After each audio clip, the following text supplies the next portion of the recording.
Eh bien, salut tout le monde, j'espère que vous allez bien. Donc, aujourd'hui, nous sommes dimanche, il est 2 h de l'après-midi. Je suis tranquillement au chaud dans mon KGB. Enfin, au chaud, hein, voilà, hein, façon de parler. Et je me suis dit, pourquoi pas faire une petite vidéo pour changer un peu sur le radiocommandé. Donc, ça tombe bien. J'ai reçu 5 miniatures, 5 buggy radiocommandés anciens. Et voilà, je voulais faire une petite vidéo tranquille, sympa. On se prend pas la tête. Et voilà, donc le temps pour moi de tout préparer comme d'habitude. Et on se retrouve tout de suite. Allez, ciao l'équipe. Bon, on est de retour l'équipe.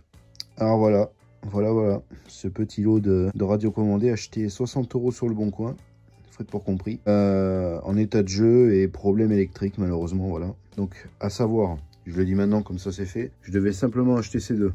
Parce que c'est un modèle qui me plaît. Et je me retrouve avec ça. Pourquoi la personne ne voulait pas s'embêter à vendre pièce par pièce. Donc du coup, elle a préféré faire un lot. Et bon, il m'a fait un bon prix. Il faut dire 60 € les 5, ça reste quand même correct. Ça fait allez, on va dire un peu plus de 10 € pièce. En sachant que c'est des collectors quand même. Il n'y en a pas. C'est pas des modèles courants ceux-là. Donc, on va commencer par le premier modèle. Voilà, qui est le moins intéressant pour moi, mais qui peut intéresser une autre personne. Il s'agit d'un Taiyo Mini Hopper, celui-ci.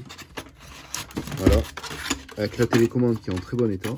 Mais le problème, c'est que il ne fonctionne pas. Hein. J'ai essayé, donc la télécommande fonctionne par contre. Mais manque de puissance au niveau du moteur. Et il y a de l'oxydation au niveau des piles. Voilà. Donc ça, c'est la cause numéro 1. Et j'ai pas vraiment envie de m'embêter avec ce buggy. Parce que je vais le mettre à la vente, celui-ci.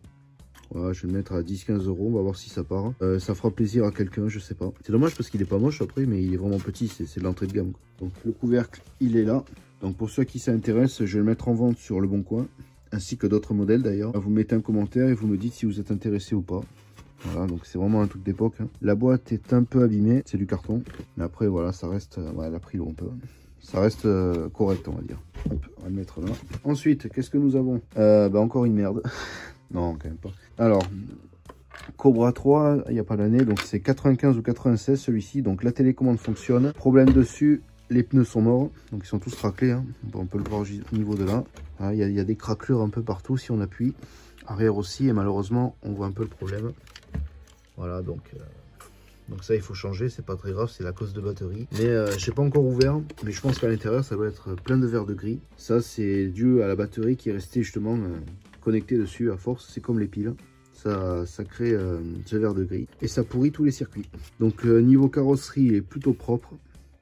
Il n'y a pas grand chose à dire. Après, c'est surtout du nettoyage qu'il y a à faire dessus. Les ressorts sont en bon état. Voilà, bon, il y a un peu de rouille. Hein. Mais sinon, ça reste relativement correct quand même. Là, on peut voir le moteur qui est ici. Le ressort central fonctionne bien. Parce que des fois, il est grippé. Et ça, c'est vraiment pénible pour le remettre. Sinon, après, rien à dire de plus. Hein. Donc, celui-ci, pareil. Je vais le mettre en vente et je vais voir ce que je fais. Et puis voilà. Soit un échange ou la vente sur le bon coin. Voilà, pas grand chose à dire de plus. Alors celui-ci, c'est un peu dommage, je voulais le garder. Mais pareil, en très très bon état. Donc on peut voir que c'est un 6 roues. Donc 6 roues motrices. Et on peut voir que c'est un Razer, donc off-road. Les piles se mettent ici. Mais voilà, le problème c'est que je n'ai pas la télécommande. Donc pas pu le tester. Pas besoin de démonter, on voit déjà du verre de gris. Donc ça c'est pas bon, ça veut dire que le verre de gris a atteint l'interrupteur. Et effectivement j'ai regardé donc le couvercle de batterie, enfin de pile, et c'était pourri. Donc voilà, c'est dommage, il est vraiment très propre. Je pense qu'il a pas beaucoup servi vu l'état des pneus, ils sont neufs. Hein. Mais sans télécommande ça va être compliqué. Donc soit je le garde pour la déco, ou soit je vais le revendre, je sais pas encore. L'avenir nous le dira. Là nous avons donc deux Panthères, année, alors ça je sais pas par contre. Je sais que c'est les derniers ceux-là, années 80 ou 90. Donc je vous mettrai ça en bas. Si j'arrive à trouver, avec ces deux télécommandes, donc d'origine, bande 5, et là nous avons bande 1, donc c'est chaque télécommande va avec le modèle en dessous. Pareil, donc les deux télécommandes fonctionnent, mais les buggy non plus, ne fonctionnent pas. Donc en fait c'est un peu le même problème que ça, c'est que ce sont les télécommandes d'origine, mais le verre de gris a complètement attaqué le moteur, l'interrupteur, la direction, enfin tout le circuit imprimé. Du coup ça va être coton pour le réparer, je vais voir ce que je fais. Et de mémoire il y a un pneu mort, et c'est ça, voilà, il est juste là. Voilà, donc pneu à remplacer. Au niveau du train avant ça va, c'est pas trop moche. Bon, les ressorts sont à nettoyer, voilà. Donc il manque les deux phares, les pneus arrière sont morts.